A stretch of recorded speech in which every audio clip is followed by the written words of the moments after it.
Number 1, हम हमारे जीवन को संस्कारशील कैसे बनाएं, और नंबर 2, हम अपने जीवन को व्यसन मुक्त कैसे रख सकें। अपनी बात की शुरुआत मैं एक बड़ी प्यारी सी कहानी के साथ कर रहा हूं। कहते हैं एक संत बड़े विचित्र प्रकृति के थे। जहां भी जाते उस गांव में जाकर अपना प्रवचन जरूर दिया करते। संत का नाम भी धीरे धीरे पूरे देश भर में चल चुका था। वो जहां जाते उनके नाम पर सैकड़ों हजारों लोग उनके सत्संग को सुनने के लिए इकट्ठे हो जाया करते। लेकिन संत बड़े विचित्र प्रकृति के आदमी, जहां जाते जिस शहर में जाते रोज नया प्रवचन देते, लेकिन प्रवचन देने के बाद एक कहानी रोज, महीने में 30 दिन, साल में 365 दिन जहां भी प्रवचन देते वो एक कहानी, अपनी पुरानी वही रटी रटाई कहानी जरूर कहा करते। लोगों ने समझो कि नागपुर में भी वही कहानी सुनी, राजनांद गांव में भी वही कहानी सुनी, दुर्ग भिलाई में भी वही कहानी सुनी, रायपुर धमत्री में भी वही कहानी सुनी, और उसके आगे अगर जगदलपुर पहुंच गए तो वही कहानी सुनी। तो लोगों को लगा यार इस महाराज को इस कहानी से क्या लगावे ऐसा। बाकी सब बातें तो बिल्कुल नई नई कहते हैं, पर ये एक ऐसी कहानी कहते हैं जो रोज जहां प्रवचन देंगे उस प्रवचन में वो एक कहानी जरूर कहा करते। आप कहो तो वो कहानी सुनाओ, वही वाली कहानी जो संत हर गांव में कहा करते।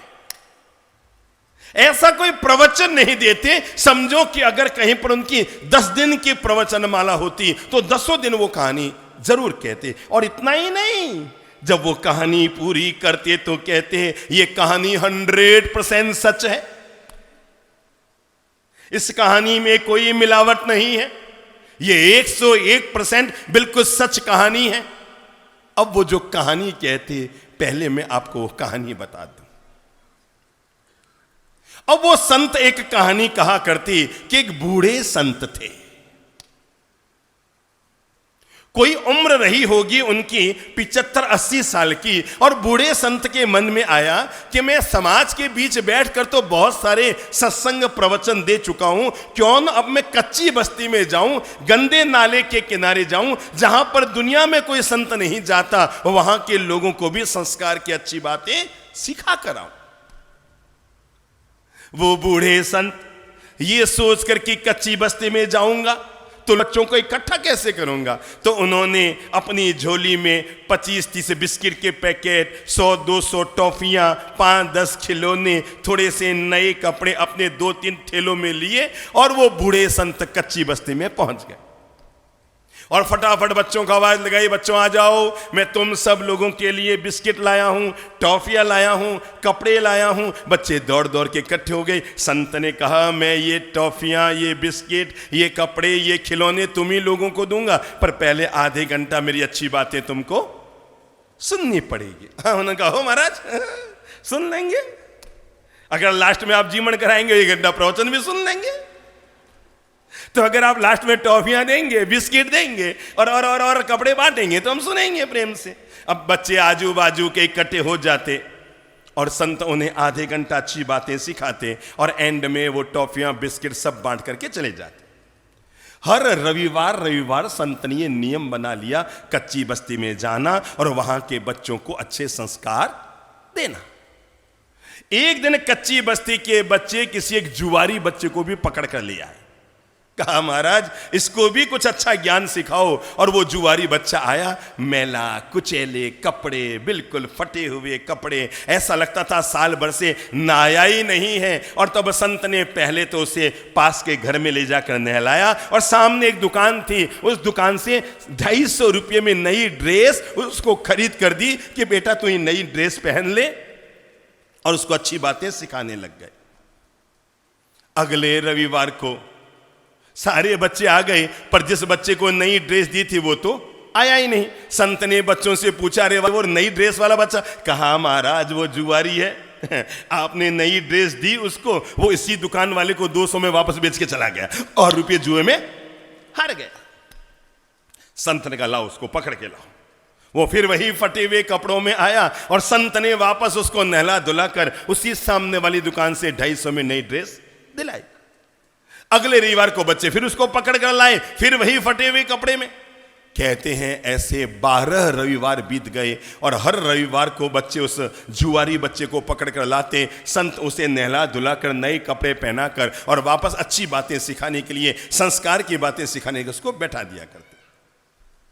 जब 13वीं बार उसी जुआरी बच्चे को पकड़कर बच्चे लाए और वही फटे हाल कपड़े, क्योंकि अब तक वो 12 बार ड्रेस नहीं पहन चुका था और उसी दुकानदार को बेच चुका था 50 रुपया कम में। और इस बार जब जुआरी बच्चे को पकड़कर छोरे लाए और संत उसे अलग से लेकर गए नए कपड़े पहनाने के लिए, तो उसने संत के पांव छू लिए।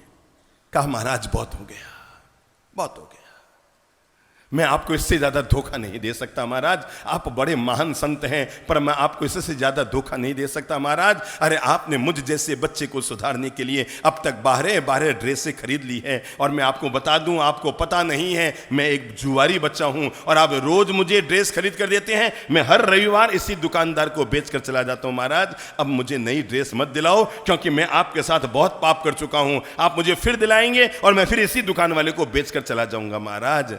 संत ने कहा बेटा तू मुझे क्या बता रहा है, ये तो मुझे पहले ही दिन पता लग गया था कि तू क्या है, जुआरी है, लेकिन इसके बावजूद मैं तुम्हें रोज ड्रेस दिला रहा हूं। उसने कहा महाराज कब तक दिलाते रहोगे, आपने 13 ड्रेस तो अब तक खराब कर दिए मेरे लिए, कब तक करते रहोगे। तब संत ने उस बच्चे के सिर पर हाथ फिरते हुए कहा मेरे प्यारे बालक, अगर किसी एक बच्चे को सुधारने के लिए 13 ड्रेस नहीं, अगर 130 ड्रेस भी मुझे लगानी पड़ेगी तो मैं लगाऊंगा, पर एक दिन तुझे सुधार कर संस्कारशील अच्छा इंसान जरूर बनाऊंगा।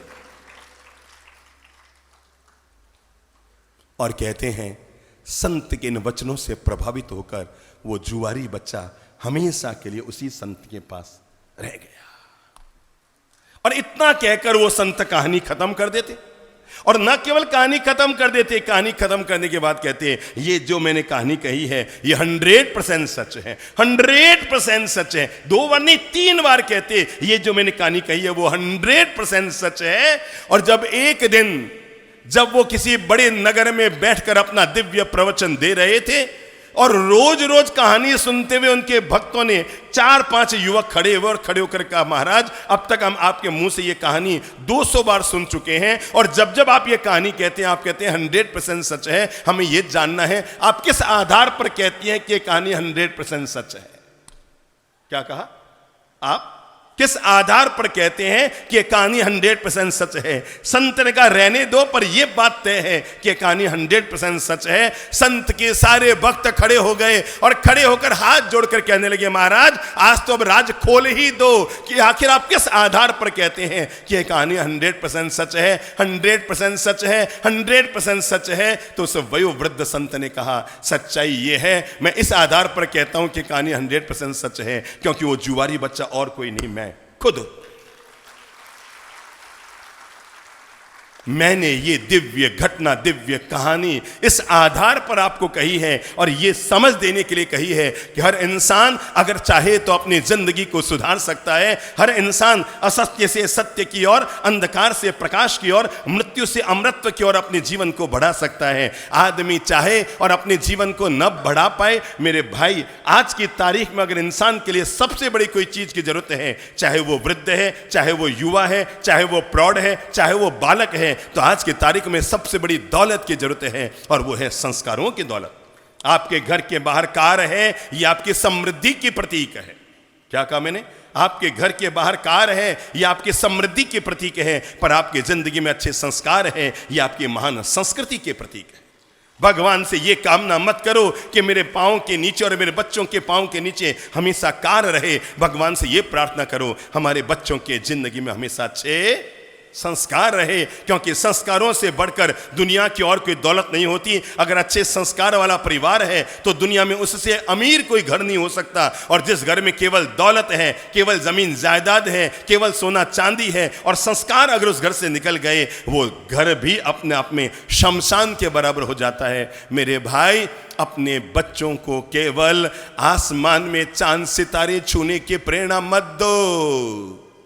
हम लोग जो भूल कर जाते हैं, अपने बच्चों को अच्छे भविष्य के निर्माण के लिए चांद सितारे छूने की प्रेरणा देते हैं। अगर आपने अपने बच्चों को केवल चांद सितारे छूने की प्रेरणा दी तो एक दिन वो छूमंतर हो जाएंगे। और अगर उन लोगों को आपने माँ बाप के चरण छूने की प्रेरणा दी तो बुढ़ापे में आपके काम आएंगे।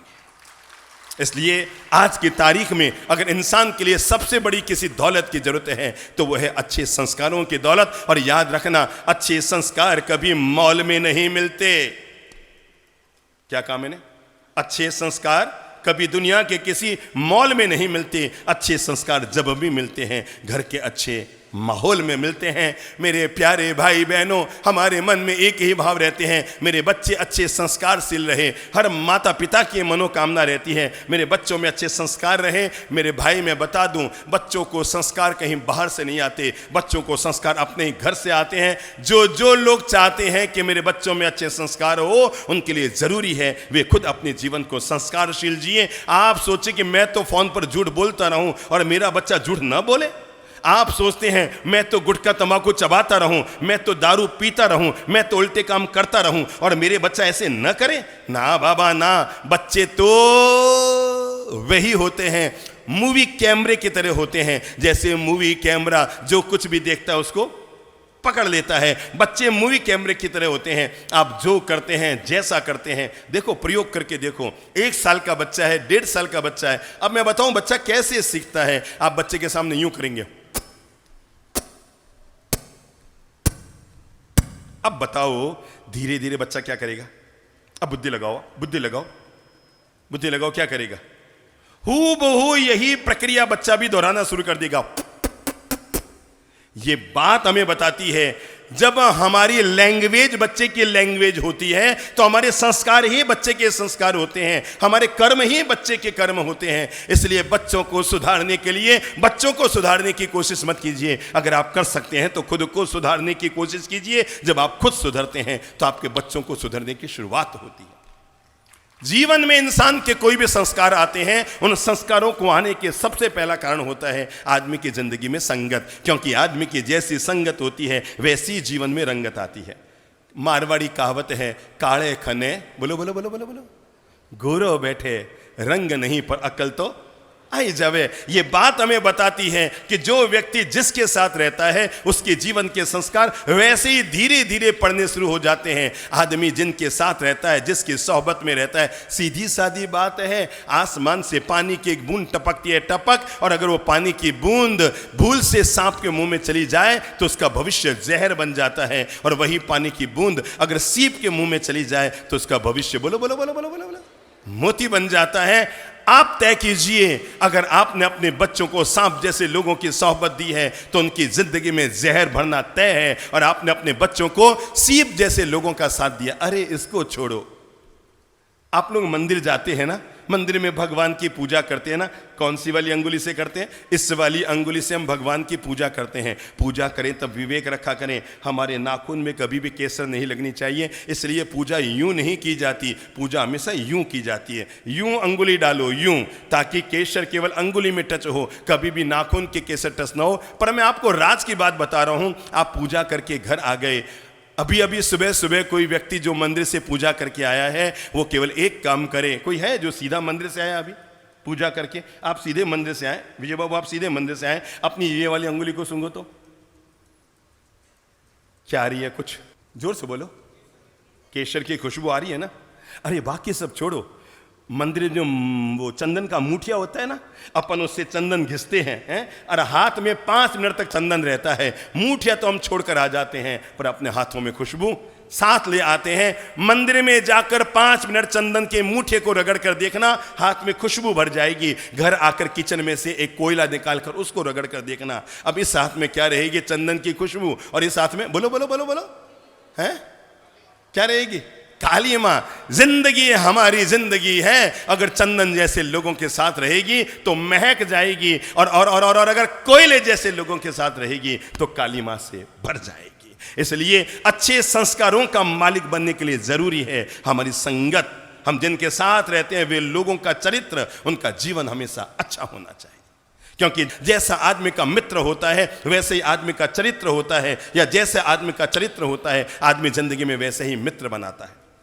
अगर मित्र को अच्छा रखना है तो चरित्र को अच्छा रखिए, और चरित्र को अच्छा रखना है तो अपने मित्रों को अच्छा रखिए। गलत लोगों के साथ रहकर आदमी अपने जिंदगी में गलत आदत सीख लेता है, और अच्छे लोगों के साथ, अरे मेरे भाई, हमारा ये भारत देश का महान इतिहास इतनी महान कथाओं से भरा हुआ है। ये वो देश है, इस देश की माटी पर गौरव कीजिए कि अगर एक कबूतर की जान बचानी हो तो एक राजा अपने पूरे शरीर को न्यौछावर करने को तैयार हो जाता है। इस देश की माटी पर गौरव कीजिए कि अपने पिता के वचन की आन बान शान रखने के लिए उनका बेटा 14 साल के लिए वनवास जाने को तैयार हो जाता है। इस देश की माटी पर गौरव कीजिए जहां पर एक बेटा अपने नेत्रहीन माता पिता को तीर्थ की यात्रा कराने के लिए कंधे पर कावड़ बनाकर यात्रा शुरू कर देता है। यह हमारे देश का महान इतिहास और संस्कार है। संस्कार की बात करते हो, कहते हैं स्वामी विवेकानंद जब अमेरिका में गए थे, ब्रह्मचारी जीवन जीने वाला संत, तेजस्वी चेहरा था उनका। संत के केवल जबान नहीं बोलती, संत का जीवन भी बोलता है। और स्वामी विवेकानंद जब अमेरिका में शिकागो में थे, कहीं पर ठहरे हुए थे, उनके कार्यक्रम में रोज आने वाली विदेशी महिला, एक सुंदरी, उनके चेहरे में सौंदर्य में आसक्त हो गई और शाम के वक्त उनके पास आई और मीठी मीठी बातें करते हुए उसने बातों ही बातों में अकेलापन देखकर स्वामी विवेकानंद से अनुरोध कर दिया, स्वामी जी, मैं तुम्हारे जैसा एक बच्चा मांगता। क्या मांगता? तुम्हारा जैसा एक, मैं क्या मांगता? तुम्हारा जैसा एक बच्चा मांगता। इसका मतलब क्या हुआ? मैं तुमसे क्या करना चाहता? मैं तुमसे शादी करना चाहता ताकि मेरे भी तुम्हारे जैसा एक बच्चा हो। स्वामी विवेकानंद खड़े हो गए। उन्होंने कहा, तुम भारतीय ऋषि के पास, भारतीय संत के पास आइयो मनोकामना लेकर, और हम भारत के संत अपनी सोच को हमेशा मान रखते हैं। हमारे द्वार पर जो भी आया है हम उसे कभी खाली हाथ नहीं लौटाते हैं। मैं तुम्हारी ये इच्छा जरूर पूरी करूंगा। महिला चौंक गई। उससे सपने में नहीं सोचा था कि भारतीय संत इतने कच्चे होते। निवेदन करो और डन। मैंने तो केवल यूं ही अनुरोध किया पढ़ने का, और ये तो तैयारी हो गई और कहा कि हां, तुम्हें मेरा जैसा बच्चा मिलेगा। स्वामी विवेकानंद खड़े हुए और खड़े होकर कहा, तुम मेरा जैसा बच्चा चाहती हो, मैं तुम्हारी इच्छा पूरी करता हूं। मैं तुझे ही अपना मां मानता हूं, तुम मुझे अपना बेटा मान ले। हो गया ना बात? मैं आपसे पूछना चाहता हूं, यह जवाब कौन दे सकता है? यह लाजवाब जवाब कौन दे सकता है? जिस व्यक्ति के जिंदगी में उन महान संस्कारों की दौलत होती है, वह संस्कारशील व्यक्ति ही ऐसे वक्त में यह लाजवाब जवाब दे सकता है। हमारे महान राजा हुए छत्रपति शिवाजी, नाम सुना होगा ना? छत्रपति शिवाजी, वो यूं ही शिवाजी नहीं हो गए। जीवन के कुछ महान आदर्श होते हैं जिन आदर्शों के चलते इंसान दुनिया में महान बनता है। कहते हैं छत्रपति शिवाजी के सैनिकों ने मुगलों पर आक्रमण किया, विजय प्राप्त की, और विजय प्राप्त करने के बाद पूरे नगर को लूट कर वो लोग ले आए, अपार धन संपत्ति लूट कर लाए, और साथ ही साथ मुगल साम्राज्य की जो सबसे सुंदर महिला थी वो उसे भी कैद बनाकर ले आए। एक पिंजरे में डालकर संपूर्ण मुगल साम्राज्य की सबसे सुंदर महिला को ले आए।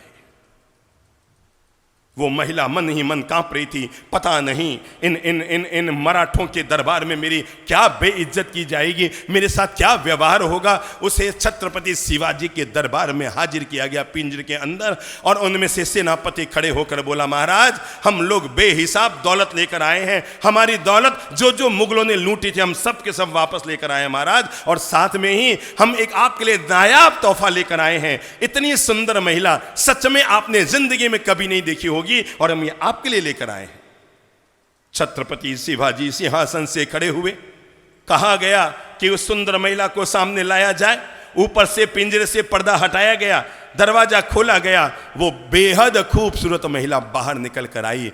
छत्रपति शिवाजी ने जैसे ही उसको देखा और देखते ही कहा, ओह गजब, सचमुच अद्भुत, अनुपम। सोच नहीं सकता दुनिया में कोई इतना सुंदर चेहरा भी हो सकता है। और ये कहते हुए छत्रपति शिवाजी उस मुगल साम्राज्य की सुंदरी के पास गए। वो भीतर ही भीतर कांप रही थी, किस भरी राजसभा में मेरे साथ क्या किया जाएगा।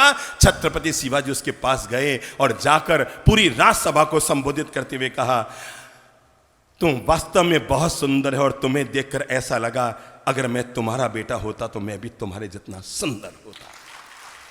मैं आपसे पूछना चाहता हूं, यह जवाब कौन दे सकता है जिसके भीतर महान संस्कार होते हैं। और मैं वही महान संस्कारों की दौलत आप लोगों की जिंदगी में देना चाहता हूं मेरे भाई। अगर आप अपने परिवार का भविष्य अच्छा रखना चाहते हैं, महान पिता वे नहीं होते जो अपने बच्चों के लिए विल लिख कर जाते हैं, महान पिता वे होते हैं जो अपने बच्चों के लिए गुडविल छोड़कर जाते हैं।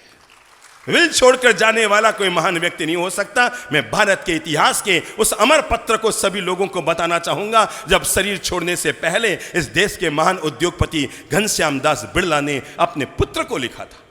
अपने पुत्र चिरंजीव बसंत को पत्र लिखते हुए मैं चाहूंगा इस पत्र को आप समाज में बैठा हुआ हर व्यक्ति जरूर सुन ले। और वो व्यक्ति ये पत्र लिख सकता है जिसने अपने जीवन को बहुत नैतिकता से, ईमानदारी से, अपने जीवन को बहुत शालीनता से जिया होगा, जो बच्चों के सामने भी अपनी बात कहने का हक रखता है। और नहीं तो आप जैसे ही बच्चों को दो ऊंची बातें कहते हैं ना, बच्चे झट से बोल देते हैं, पापा जी रहने दो, मैं जानू आप कहीं हो। आप ऊंची ऊंची बातें ठोको, मैं भी जानूं आप लोग कहीं हो। क्योंकि घर के लोग बड़े गजब के होते हैं। समाज में तो हमारी कैमरे से फोटोग्राफी होती है और घर वाले हमारे एक्सरे फोटोग्राफी करते रहते हैं। और तब घनश्याम दास जी बिड़ला ने अपने प्रिय पुत्र चिरंजीव बसंत के नाम एक पत्र लिखा और पत्र में लिखा था, मेरे प्यारे पुत्र, अब ये शरीर जर्जर हो रहा है, पर मैं जाने से पहले तुम लोगों के नाम अपने पत्र में वसीयत लिखकर जा रहा हूं। बेटा, हमने इस धन को बहुत नैतिकता से, बहुत ईमानदारी से, बहुत शालीनता से और हमारी संस्कृति को बचाते हुए हमने इस धन को कमाया। बेटा, तुम हमेशा याद रखना, ये जो हम धन छोड़कर जा रहे हैं, न तो हम इसके मालिक थे न तुम इसके मालिक हो। सच्चाई ये है, हम भी जीवन भर इसके ट्रस्टी बनकर रहे और तुम भी आजीवन हमारे पीछे छोड़ी हुई दौलत के ट्रस्टी बनकर रहना। और याद रखना बेटा, ट्रस्टी कभी भी धन का उपयोग करता है, उपभोग नहीं करता है। किसी भी संस्था का ट्रस्टी धन का उपयोग तो करता है पर उपभोग नहीं करता। वो महान पिता शरीर को छोड़ने से पहले अपने बेटे के नाम ये वसीयत के रूप में पत्र लिखकर जाता है कि मेरे प्यारे पुत्र, जिस दिन तुम्हें लगे कि हमारा धन तुम्हारे किसी ऐसे संतानों के हाथ में जा रहा है जो गलत राहों पर चल रही है, गलत राहों पर चलने वाली अपने संतानों को हमारा धन देने के बजाय हमारे धन को कुएं में डालकर नष्ट कर देना। क्या कहा? हमारे धन को क्या कर देना? कुएं में डालकर नष्ट कर देना। पर गलत संस्कारशील बच्चों के हाथ में हमारे धन को कमी मत छोड़ना, क्योंकि इससे हमारा धन भी नष्ट होगा, कीर्ति भी नष्ट होगी और हमारा वंश कलंकित हो जाएगा। मैं पूछना चाहता हूं, यह ऐसा पत्र अपने पुत्र के नाम वही पिता लिख सकता है जिसने अपने जीवन को बहुत निष्ठा और ईमानदारी से जिया। हाँ मेरे भाई, मैं आज आप लोगों में कुछ अच्छे संस्कारों का बीजारोपण करना चाहूंगा। और संस्कारों में सबसे पहला संस्कार होता है खान पान का संस्कार। बोल लो मुंह से, कौन सा संस्कार? खान पान का संस्कार। क्योंकि एक बात ध्यान रखना, जिसके खान पान का पता नहीं होता उसके खानदान का भी पता नहीं। जो अपने खान पान को सुधार कर नहीं रख सकता वो अपने खानदान को भी सुधार कर नहीं रख पाएगा। हम सभी लोगों का पहला धर्म और दायित्व होता है अपने संस्कारों को सुरक्षित रखने के लिए कि हमारा खान पान हमेशा निर्मल हो। हम ऐसी चीजों का उपयोग न करें जो हमारी संस्कृति के खिलाफ हो। हम ऐसे आज की तारीख में दो सबसे बड़ी समस्या है। नंबर एक, युवक फंस गए व्यसन में, युवतियां फंस गई फैशन में और बेचारा परिवार फंस गया इन दोनों के पीछे टेंशन में। युवक चले गए व्यसन में, युवतियां चली गई फैशन में और परिवार आ गया टेंशन में। ना बाबा ना, हम पहली शुरुआत करते हैं, हम हमारे खानदान को अच्छा रखने के लिए अपने खान पान को बहुत निर्मल रखेंगे। कुछ फर्क नहीं पड़ता है, 2.5 इंच चीज का स्वाद होता है। उतरियो घाटी हुयो माटी, पक्की बात है ना। उतरियो, घाटी कहाँ है? ये 2.5 इंच की जो जबान है इसके आगे घाटी है। और उतरियो घाटी, खाते समय आपको अलग अलग अलग अलग अलग अलग अलग अलग जायका लगता है, पर जाते समय तो सब कुछ है, मिक्स मसाला हो जाता है। मैं इसीलिए आपको बताता हूं, अगर कोई व्यक्ति इस 2 इंच की जबान के पीछे अपनी जिंदगी पर लगाम नहीं रख पाता और अंट संट बंट खान पान अपने जीवन में शुरू कर देता है, यह उसका सांस्कृतिक पतन है। हम लोगों को पहली शुरुआत करनी पड़ेगी, हमारा खान पान अच्छा हो। क्या अच्छा हो? हमारा खान पान अच्छा हो। सोचो, आप एक कुलीन घर में पैदा हुए, शालीन घर में पैदा हुए, आप एक अच्छे घर में पैदा हुए जहां पर संस्कारों की दौलत और वसीयत दी जाती है। वे पिता अधम होते हैं जो अपने बच्चों को जन्म देकर भाग्य भरोसे छोड़ देते हैं। वे पिता मध्यम होते हैं जो अपने बच्चों को जन्म देकर खूब सारा धन देते हैं। वे माता पिता महान होते हैं जो अपने बच्चों को जन्म देकर उनको अच्छे संस्कार दिया करते हैं। महान माता पिता वे ही होते हैं जो अपने बच्चों को अच्छे संस्कार दिया करते हैं। और मैं कहना चाहूंगा, हम सब लोगों को इस बात के लिए जागरूक होना पड़ेगा। नंबर 1, खाने पीने का संस्कार। नंबर 2, उठने बैठने का संस्कार। देख लो, हमारी सासू माँ अगर जमीन पर बैठी है तो आप कुर्सी पर बैठकर खाना मत खाइए। आपको लगता है आपके पापा जी अगर जमीन पर बैठे हैं तो आप कुर्सी पर बैठ करके गप्पे मत मारिए, मोबाइल पर बातें मत कीजिए। उठने बैठने का संस्कार रखिए। अगर बड़े नीचे बैठे हैं तो हमें उनके सामने ऊपर नहीं बैठना चाहिए, हमें भी उनके सामने नीचे बैठना चाहिए। जैसे समझो घर में मेहमान आ गए, आपके चाचा जी आ गए। देखो पहला क्या होगा, जैसे ही घर में चाचा जी आए बैठे, अभी तक तो बच्चे आंगने में बैठे थे, और जैसे ही बूढ़े चाचा जी 75 साल के आए, सारे बच्चे चले गए अपने अपने रूमों में या किसी एक रूम में जाकर बैठ गए। अब वो रूम में क्या कर रहे हैं, बुद्धि लगाओ, कोई मोबाइल, कोई लैपटॉप, बस यही कर रहे हैं ना, इसके अलावा तो कोई काम नहीं। और आप आवाज लगाएंगे, मुन्ना, टिंकू, जो भी नाम है। आजकल घरों में नाम ऐसे हो गए, पता ही नहीं लगता कुत्ते को बुला रहा है कि आदमी को बुला रहा है। दोनों मिक्स नाम होने लग गए। कई बार कुत्ता आ जाता है, कई बार लड़का आ जाता है, दोनों ही आ जाते हैं। तो उसको बुलाया गया, आ जा बे टिंकू। अब वो टिंकू आ जाता है, बोलो बेटा चाचा जी आए हैं, बेटा नमस्कार करो। आजकल प्रणाम तो रिमोट से करते हैं। ये पांव छूकर प्रणाम करने की परंपरा तो खत्म ही हो गई, रिमोट से प्रणाम। ये जो मैं बात कह रहा हूं, ये एक घर की नहीं, हर एक घर की है। जैसे ही बाहर से कोई मिलने जुलने वाले आते हैं, बच्चे सीधे रूम में जाकर मोबाइलों में जुड़ जाते हैं।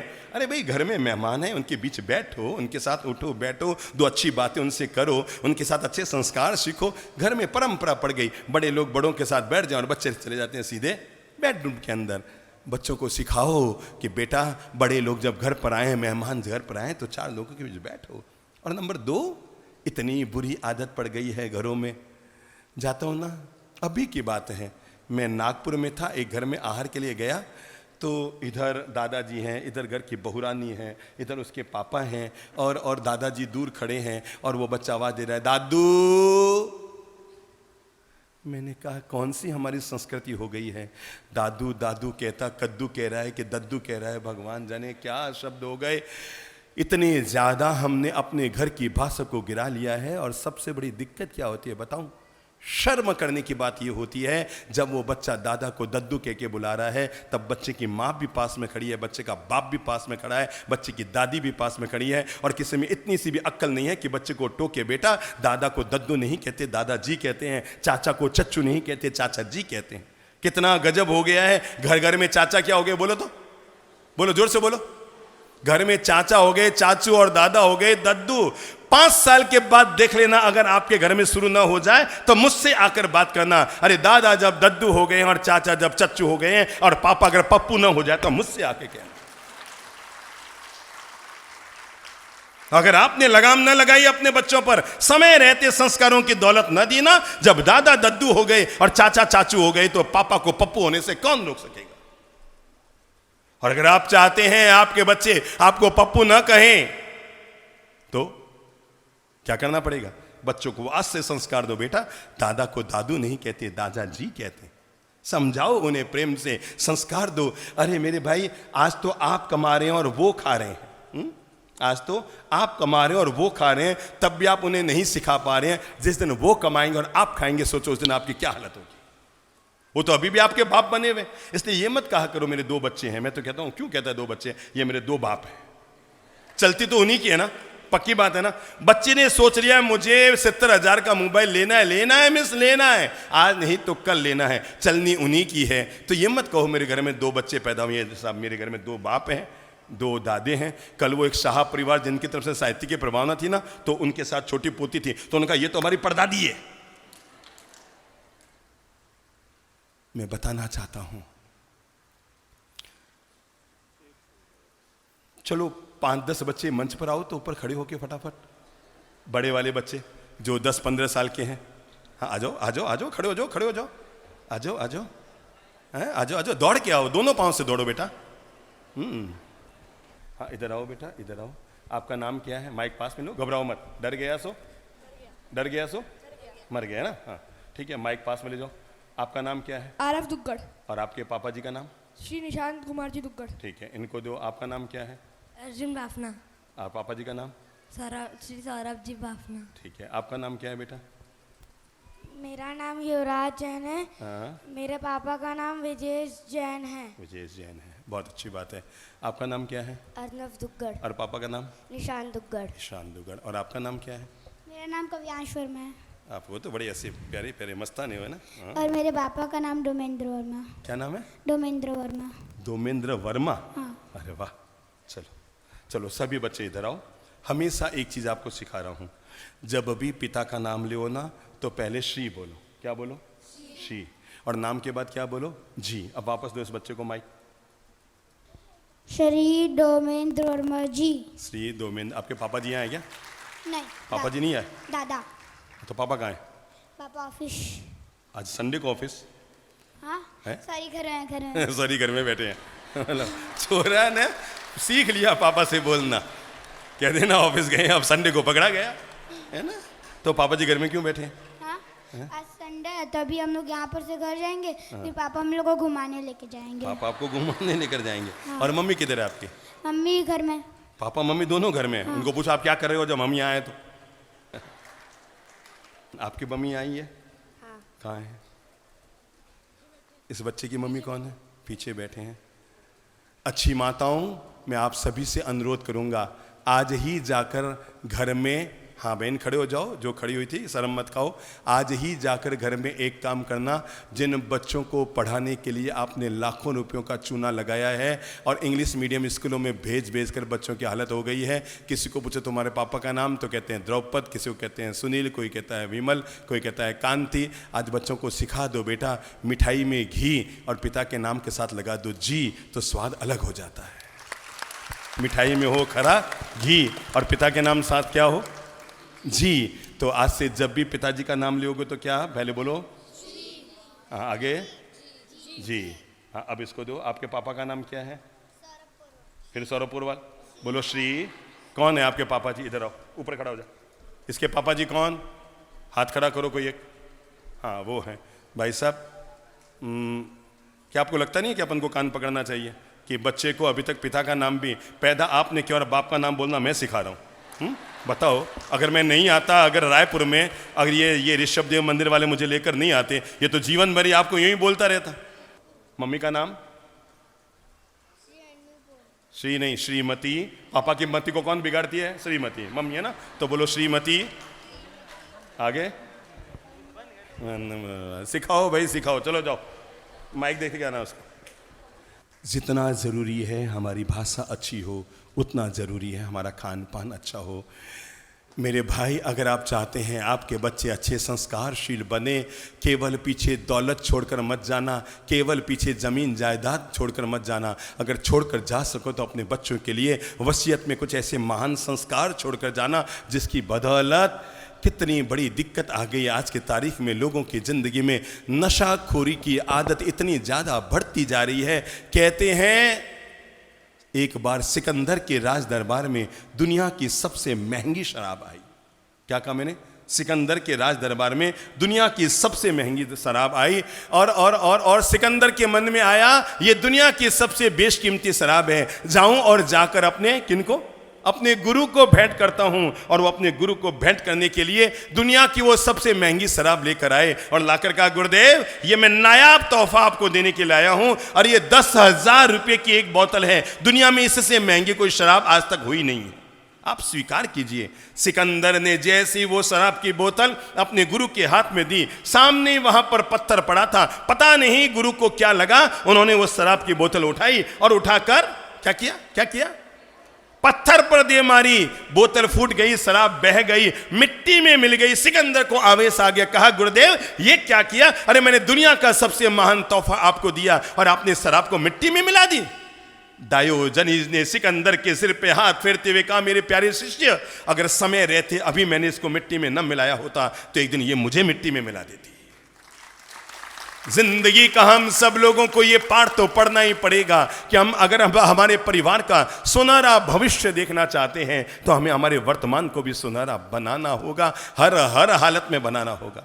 चलो मैं ईमानदारी से आत्मा की आवाज पर, जो लोग हमें 25 दिन से या 20 दिन से लगातार सुन रहे हैं, उन लोगों को आत्मा की आवाज पर मैं खड़ा करता हूं। आप में कौन कौन है जो व्यक्ति गुटखा खाता है या जर्दा खाता है? ईमानदारी से हाथ खड़ा करो। इतने सारे लोग हैं। मैं चाहूंगा ईमानदारी को अपने साथ रखिए। जिन लोगों ने हाथ खड़ा किया वो खड़े भी हो जाओ। अगर आप मेरी बात पर प्रेम रख सकते हैं और मुझसे थोड़ा सा प्रेम करते हैं तो जो लोग खड़े हुए हैं उनमें से कोई भी वापस मत बैठना, सबके सब आगे आ जाओ। शाबाश इंडिया। इसमें तो ईमानदारी इतने लोग उठे हैं, बाकी तो कहीं बैठे भी है अभी तक। देखो अच्छे प्यारे भाइयों, मैं आप लोगों से 2 मिनट कुछ बातचीत कर रहा हूं कि आप में लोग कौन कौन लोग चाहते हैं कि उनके आने वाली पीढ़ी, उनके बच्चे, उनके पोते पोतियां बहुत अच्छा जीवन जिए। हाथ खड़ा करो। कौन कौन चाहते हैं आप में? सभी लोग चाहते हैं। अच्छा, एक बात तय है, अपन जो चीज़ खा रहे हैं वो शरीर के लिए लाभदायी है कि नुकसान करे? क्या बताओ? नुकसान है, पक्की बता दो। आपको पता है गुटखा हमें कई तरह की पुरस्कार देता है। पहला पुरस्कार देता है हमें मुफ्त में कैंसर देता है। गुटखे का दूसरा पुरस्कार है वो हमें मुफ्त में गले हुए गाल देता है। गुटखे का तीसरा पुरस्कार है वो हमारे दांतों को, नगर पालिका के बाथरूम की WC भी इतनी खराब नहीं होती जितने हमारे दांत खराब हो जाते हैं, है ना? तो हमारे दांतों को खराब करता है। सोचो जब दांतों को खराब करा है तो आंतों का क्या हाल होगा? एक बार दिमाग लगाओ।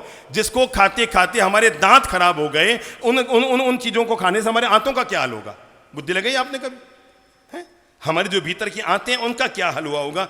मेरे भाई, जवानी में बूढ़ापा आ जाता है, गुटखा खांसी हमें पैदा कर देता है, गुर्दा हमारा खराब कर देता है, एक दिन मौत के करवट पर हमें लेके जाते हैं। सच्ची कहता हूँ मेरे भाई, चलो माइक दो तो इन भाइयों को। कॉर्डलेस माइक आ गया? कहाँ है? हाँ प्रभु जी। आपका शुभ नाम क्या है? सुनील बुराड़। सुनील जी बुरड़ जी। आप क्या खाते हैं? रजनीगंधा। रजनीगंधा। अच्छा ठीक है। तो सजनी तो आपके घर में है, फिर रजनी में क्यों हाथ डाला आपने? है? अच्छा, कितने साल से खा रहे हैं? बीच में बंद कर दिया था, थोड़े समय से ही खा रहा हूँ। थोड़े समय से खा रहे हैं, ठीक है। पीछे वालों को दीजिए। हाँ प्रभु जी। एक दूसरे को क्यों पकड़ा रहे हैं? खुद हिम्मत करो ना, डरो मत। हाँ, आप बेटा क्या खाते हैं? पान बार। पान। कितने सालों से खा रहे हैं? 30 साल। 30 साल। शादी के पहले कि शादी के बाद में? पहले से। पहले खाते थे फिर शादी भी हो गई? अरे वाह, आपकी पत्नी हिम्मत वाली है कि देख के भी पता करके फिर शादी कर लिया। वो एक आदमी ने अपने पत्नी से कहा, देख देख मैंने तुम्हारे बारे में पता कर लिया तब भी मैंने तुझसे शादी की। पत्नी ने कहा, मैंने पता नहीं किया तब भी तुमसे शादी की, मैं कितनी मान हूं। हाँ प्रभु जी। आप कितने साल से खाते हैं? 15 साल। क्या खाते हैं? पान बाहर। पान बाहर। पीछे वालों को दीजिए। वो सुंदर सुंदर भाई साहब है ना? सुपारी, लौंग, इलायची और थोड़ा सा तंबाकू मिला के। थोड़ा सा। थोड़ा ये तंबाकू में थोड़ा सा क्यों डाला? थोड़ा सा इसलिए कि उनका स्वाद के लिए थोड़ा 2 पत्ती डाल लेता हूँ। ठीक है। बगल वालों को दीजिए। ये गोरे गोरे भाई साहब है ना, इनको दीजिए। हाँ ले लो। रजनीगंधा खाता हूँ आप जी। अच्छा, रजनीगंधा में तंबाकू होती है कि नहीं होती है? होती है। होती है ना। और पीछे दादाजी को दीजिए। आप दादाजी? मैं कभी कभार खाता हूँ, रेगुलर। कभी कभार खाता हूँ, कभी कभी मेरे दिल में ख्याल आता है तो खा लेता हूँ। ठीक है। और कौन खाता है गुटखा? उसको दीजिए पीछे। बोलो गुटखा। गुटखा। जोर से बोलो गुटखा। गुटखा। और जोर से बोलो गुटखा। गुटखा। आपको पता है इंग्लिश में कई अक्षर होते हैं साइलेंट हो जाते हैं, TL, कई अक्षर साइलेंट हो जाते हैं। एक बार ट को हटाकर बोलिए तो। हाँ बोलो बोलो, खाओ आराम से खाओ, हटा के बोलो। ट को हटा के बोलो। खा। क्या? पहले गू और ट हट गया तो लास्ट में क्या हुआ? खा। कौन खा? मैं कहाँ खाऊं? आप खा। मेरा कहाँ नंबर है खाने में? जो खाता है वो खा। गुटखा भले ही खाइए पर पहले ट हटाइए, उसके बाद खाइए। अरे मेरे भाई, इन गुटखा खाने वालों को अगर 7 दिन के लिए ताजमहल देते तो उसको भी लाल किला बनाकर छोड़ देंगे। अगर 7 दिन में ताजमहल लाल किला ना बन जाए तो मुझसे कहना। अच्छा बेटा इधर आओ तो। दोनों बेटियां इधर आओ तो। बिल्कुल ऐसा लगता है अभी कितनी छोटी सी बच्ची है। एक और माइक दो तो इनको। अच्छा बेटा बताओ, गुटखा खाना अच्छी बात है कि बुरी बात है? बुरी बात है। उधर मुंह करके बोलो। इन बुरी 5000 बात लोगों है। को बताओ, इन लोगों को बताओ, गुटखा खाना अच्छी बात है कि बुरी बात है? बुरी बात है। अच्छा इसको दो, ये तो बिल्कुल न्यू ब्रांड है ना अभी, है ना? हाँ बताओ बेटा, गुटखा खाना अच्छी बात है कि बुरी बात है? बुरी बात है। 3.5 साल की बच्ची समझ गई गुटखा खाना बुरी बात है, पर 72 साल का आदमी नहीं समझ पा रहा है कि गुटखा खाना बुरी बात है। हमारा दुर्भाग्य देखो, कल जो मां के पेट से निकल कर आई है उस बच्ची ने अभी तक 4 किताब भी नहीं पढ़ी होगी, पर जीवन का विवेक मिल गया कि गुटखा खाना बुरी बात है। सोचो, सोच कर सोचो, हम में से कोई 10 साल से खा रहा है, कोई 15 साल से खा रहा है। मैं आप सब लोगों को आज चैलेंज दे रहा हूं, ये जितने लोग आज खड़े होकर आए ना, मैं उन लोगों के लिए नहीं आया जो नीचे बैठे हैं, मैं उन लोगों के लिए आया हूं जो अभी सामने खड़े हैं। और मैं आप लोगों को चैलेंज ये दे रहा हूं, मैंने 11 साल की उम्र में संसार छोड़ा। कितनी उम्र में?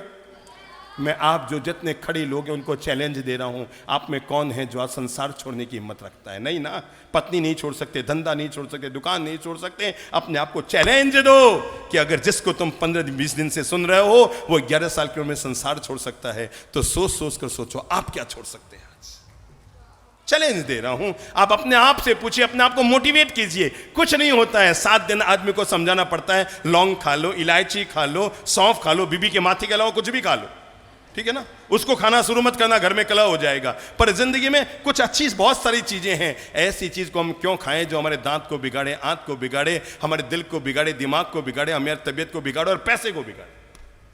क्या मन है आप लोगों का? सोचो। हम इतने दिन से सुन रहे हो, कुछ तो मन को तैयार किया होगा ना कि हमें आने वाले कल के लिए, आप अपने बच्चों के लिए क्या छोड़कर जाना चाहते हैं? आपको पता है, अगर आप कंवारे होते और गुटखा खा रहे होते, कोई कंवारी लड़की कंवारी रहना पसंद करती पर आपसे शादी करना पसंद नहीं करती, वो जीवन भर कंवारी रह जाती, पर गुटखा खाने वाले लड़के से कोई शादी करना पसंद नहीं करेगी। तो क्या इच्छा है? चलो अब एक एक को पूछता हूँ वापस। माइक लो, माइक दो बेटा उनको बोलो अंकल छोड़ दो ना, बोलो उनको, बोलो इधर बोलो, ए बच्चा उनको बोलो कि अंकल छोड़ दो ना गुटखा, छोड़ दो ना गुटखा। छोड़ दो ना। चलो नंबर 1, हाँ जी क्या इच्छा है आपकी? हाँ मुंह से बोलिए, क्या इच्छा है आपकी? अभी से छोड़ रहा हूँ। अभी से छोड़ रहा हूं। ताली बजा कर अभिनंदन कीजिए। आपकी धर्मपत्नी आई है यहाँ पर? कहाँ है इनकी धर्मपत्नी? कौन है? आगे आ जाओ खड़े होके, घबराओ मत, डर गया सो मर गया। आगे आओ। आपका शुभ नाम क्या बताया आपने? राजेश नाहटा। राजेश नहाटा, जो कभी ना हटा, पर आप तो हट गए ना अच्छे काम से। हाँ बहन, अब मैं एक बात आपसे पूछता हूं, आपके पतिदेव आपको 2 में से एक विकल्प चुनने को कहते हैं, या तो वो कहेंगे आज मैं गुटखा छोड़ दूं, या वो कहेंगे मैं तेरे लिए 12 लाख का हीरे का सेट ला के दे दूं। ईमानदारी से बोलना, आप क्या चाहेंगे? 12 लाख का सेट ले लो ना, गुटखा तो मैं ही छुड़ा दूंगा। नहीं मानता, गुटखा मैं छोड़ाना चाहती हूँ और आपका आना सफल हो जाएगा यदि ये गुटखा छोड़ देंगे। देखो इसकी भरी हुई, इस महिला की भरी हुई आंखों को देखो, जो कहती है मुझे 12 लाख का हीरे का सेट नहीं चाहिए गुरुदेव, मेरे पति को संस्कारशील बना दो, मेरे लिए इससे बढ़कर कोई दौलत नहीं हो सकती। उसे 12 लाख का है। लोग कहते हैं महिलाओं को सोना चांदी चाहिए, हीरे जवाहरात चाहिए। नहीं बाबा, महिलाओं को अपना संस्कारशील पति चाहिए जिस पर गौरव कर सके, मेरा पति इतना महान है। चलो पत्नी के हाथ में हाथ दो, हाथ दो, बोलो छोड़ा। छोड़ा। इसको नहीं, गुटके को। हाँ ऐसे बोलो, गुटका छोड़ा। गुटके को छोड़ा। रिकॉर्डिंग कर लो इनकी, गुटके को छोड़ा। पक्की बात, पक्की बात, पक्की बात। प्राण जाए पर वचन न जाए। ओके। हर आदमी हाथ खोलो और ताली बजाकर अभिनंदन कर लो। Thank you so much, thank you so much. 12 lakh से बढ़कर भी आपने अपनी धर्म पत्नी को यह तोहफा दिया है, अभिनंदन। इनकी सजल आंखों ने जारी कर दिया है कि एक महिला को पति का संस्कारशील जीवन चाहिए। जिस हाँ बोलो बेटा, सौगंध दे लो। ये कहता है ताला बंद कर दो फिर खोल नहीं ले। हाँ सौगंध हो गया। हाँ प्रभु जी क्या है साहब? अब एक एक का फटाफट नंबर, क्या इच्छा है? मैं खा रहा था लेकिन 13 तारीख से छोड़ दिया हूँ। अरे वाह, छोड़ भी दिया इस प्रवचन में आकर के। ताली बजाकर अभिनंदन, बहुत सुंदर। हाँ दादाजी, कुछ नहीं होगा, मैं आपको बता दूं, लौंग खा लो, इलायची खा लो, अच्छी चीजें बहुत सारी है जिंदगी में खाने के लिए, पर जो आपको कैंसर का बुलावा दे रही है, जो आपके जीवन को मरघट की तरफ लेकर जा रही है, जो आपके जीवन को बीमार डाल रही है, आपके दांत और आंत को खराब कर रही है, मन को मजबूत करके या आप अपने जीवन का संस्कार करके संस्कार की दीक्षा ले रहे हैं। मैं कपड़े बदलकर संत नहीं बन सकता, पर अपनी एक बुरी आदत को छोड़कर आज संत बनने का अभिग्रह और नियम ले रहा हूं। क्या इच्छा है दादाजी आपकी? आज से छोड़ दिया बाप। छोड़ दिया? बाप जी को नहीं? नहीं बाप जी, आपके आने से इतना बड़ा डिसीजन ले रहा हूँ। अरे वाह, आपका यहाँ आना, रायपुर आना बहुत सफल रहा। बहुत और सुंदर, मेरे जीवन में आप बहुत बड़ा बदलाव ला रहे हैं। बहुत सुंदर, ताली बजाओ, अभिनंदन। मेरा पूरा परिवार गुटखे से परेशान था, पर मैं छोड़ नहीं पाया। 50 पूरा साल से परिवार खा रहा गुटखे हूं। से परेशान था। कौन है इनके परिवार के, यहाँ कोई है? इनकी धर्मपत्नी कौन? हाँ बहन, क्या इच्छा है आपकी, क्या इच्छा है? हैं? या 12 लाख के हीरे का सेट ले लो ना, काहे कोई फोकट में हाथ डालते हो? गुटखा वुटखा खाने दो ना। 12 लाख का सेट दिला रहे हैं? नहीं नहीं नहीं, ताली इनके लिए नहीं, ताली तो उस महिला के लिए बजाओ। 50 साल से खा रहा था बात। 50 साल से खा रहा था। बहन आपको प्रणाम कि आपने 50 साल तक इनको झेला। अभी अब भी- आप देखना, अभी भी ये जेब में है बात। चलो तो आज फेंक ही दो, फेंक ही दो। तिलांजलि दी, बहुत सुंदर। हाँ, और कौन हिम्मत वाले आगे आ जाओ, फटाफट आगे आओ। आप यही समझो ये कोई मैं आपके लिए आया हूं प्रभु जी। अच्छा बताओ, खाते हैं आप अपने पैसे का खाते हैं, मेरा तो नहीं खा रहे ना, पर मैं चाहता हूं, मेरी हमेशा एक इच्छा रहती है, राष्ट्र संत का यही संदेश, व्यसन मुक्त हो भारत देश है? अगर आप मेरा कोई संदेश देना चाहते हैं तो मेरी तरफ से पूरी मानवता को एक ही संदेश है कि हम सब के सब व्यसन मुक्त रहें, व्यसन मुक्त रहें, व्यसन मुक्त रहें। हाँ प्रभु जी, आपकी क्या इच्छा है? आज से गुटखा छोड़ना बाप जी, शाबाश इसी वक्त इंडिया, से। इसी वक्त से, इसी वक्त क्या से। बात है, क्या बात है। और लोगों बजाओ को- रे ताली बजाओ, ये जीवन की दीक्षाएं हैं आदमी के। आज लोगों को प्रेरणा भी दूंगा, गुटखा नहीं खाना चाहिए। ये कहते हैं आज से मैं गुटखा छोड़ रहा हूं और लोगों को गुटखा छोड़ने की प्रेरणा भी दूंगा। Thank you, thank you, thank you so much. अब देखना जैसा सुंदर आपका चेहरा है ना, 2 महीने बाद आपके दांत भी इतने सुंदर हो जाएंगे, चमक जाएंगे। बगल वालों को दीजिए। हाँ, क्या इच्छा है प्रभु जी? मैं छोड़ दूंगा सर। क्या, हाथ जोड़ो, बोलो आज से मैं आज से मैं समस्त प्रकार के समस्त प्रकार के व्यसन का व्यसन का त्याग कर रहा हूं। त्याग कर रहा हूँ। और पीछे दो माइक, दादाजी टाट वाले भाई साहब। छोड़ दिया बाबा। छोड़ दिया? अरे वाह, बहुत सुंदर, ताली बजाओ, अभिनंदन करो। और कौन तैयार हो रहा है? तंबाकू छोड़ रहा हूँ। हाँ, तम्बाकू छोड़ना और मुझे थोड़ी छोड़ना है, मुझे तो रोज आना है यहाँ पर, ठीक है ना? तो और आप इससे भी आगे बढ़े हुए हैं क्या? नहीं, नहीं तो खाली तंबाकू खाली बस तम्बाकू ही छोड़ा रहा हूँ मैं, आपसे रोटी सब्जी थोड़ी छोड़ा रहा हूँ, ठीक है? पीछे वाले दादाजी को दीजिए। हाँ प्रभु जी। प्रणाम बाबू जी। मैं वैसे भी फोकट का मिलता है वही खाता हूँ, मैं घर से खरीद के कभी नहीं खाता। फोकट का खाने की आदत पड़ गई, घर से नहीं खाते हैं दादाजी, है ना? फोकट के खाने की आदत पड़ गई। बहुत सुंदर। तो वैसे आदि नहीं हूँ, वांसी वाइल कभी कभी लेता हूँ, उसको भी चलो, मैं आज त्याग अब कर रहा हूँ। जिसका मानसिक संकल्प हो रहा हो हाथ जोड़ो, अपने आप को संकल्पबद्ध करो कि मैं आज से, बोलिए मैं आज से, मैं चाहूंगा पंडाल में बैठे सभी लोग हाथ जोड़ लो ना, चलो हाथ ऊपर करो, सभी लोग ये संकल्प कर लो। मैं चाहता हूं ये पंडाल में बैठे हो जो 5-7 हजार लोग हैं, अब ये मानसिक संकल्प कर लो कि मैं आज से अपने जीवन के लिए मैं कोई व्यसन नहीं लेता हूं, पर मैं अपने आप को संकल्पबद्ध करता हूं, मैं आजीवन व्यसन मुक्त रहूंगा, मैं आजीवन व्यसन मुक्त रहूंगा, मैं आजीवन व्यसन मुक्त रहूंगा। अपने आप को मोटिवेट करते हुए संकल्प करो, मैं आजीवन क्या रहूंगा? बोल लो, क्या रहूंगा? दोबारा बोल लो, क्या रहूंगा? आओ शुरू करें एक युद्ध व्यसनों के विरुद्ध। क्या कहा मैंने? आओ शुरू करें एक युद्ध व्यसनों के विरुद्ध। पक्की बात? पक्की बात। ताली बजाओ, इन सब लोगों का अभिनंदन करो जिनकी जिंदगी सुधरने का योग था, भगवान ने उनको अवसर दिया। Thank you so much. सभी लोग विराज जाओ। कुल मिलाकर मैं आपसे अनुरोध ये कर रहा हूं, जिंदगी का पाठ पढ़ाने के लिए, मुझे पता था मैं 10 मिनट बेकार कर रहा हूं, पर ये बेकार नहीं थे। ये एक एक जिंदगी से सरोकार रख रहे थे। मैं आपको कैसे बताऊं, कल ही मेरे पास एक बहन आई थी, अपने पीहर के मम्मी पापा या सास ससुर साथ में थे, और सजल नैनों के साथ उसने कहा था, गुरुदेव अब बहुत हो गया, मेरे पतिदेव को आप गुटखा खाना छुड़ा दो, वो आपके प्रवचन में रोज आते हैं, बस वो निर्णय नहीं कर पा रहे हैं, आपको सुन सुन कर तो उनका मन करता है पर वो निर्णय नहीं कर पा रहे हैं। मेरे भाई, जिन की ज़िंदगी में सुधार आने के योग बने, उनकी ज़िंदगी में सुधार आया। पर मैं इतना ज़रूर कहूँगा, हर व्यक्ति को, हमारे समाज का अगर कोई ट्रस्ट बनता हो, उसकी पहली अनिवार्य शर्त होनी चाहिए, और वो है इस ट्रस्ट का ट्रस्टी वही बन पाएगा जो पूरी तरह से व्यसन मुक्त हो। गुटखा खाने वाला व्यक्ति हमें समाज में ट्रस्टी नहीं चाहिए।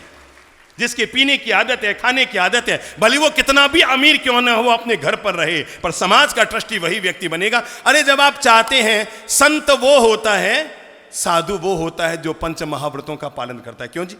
आप चाहेंगे ना, जब साधु आप चाहते हैं पंच महाव्रतों का पालन करे, तो सदगृहस्थ भी वही होता है जो 5 अनुव्रतों का पालन करे।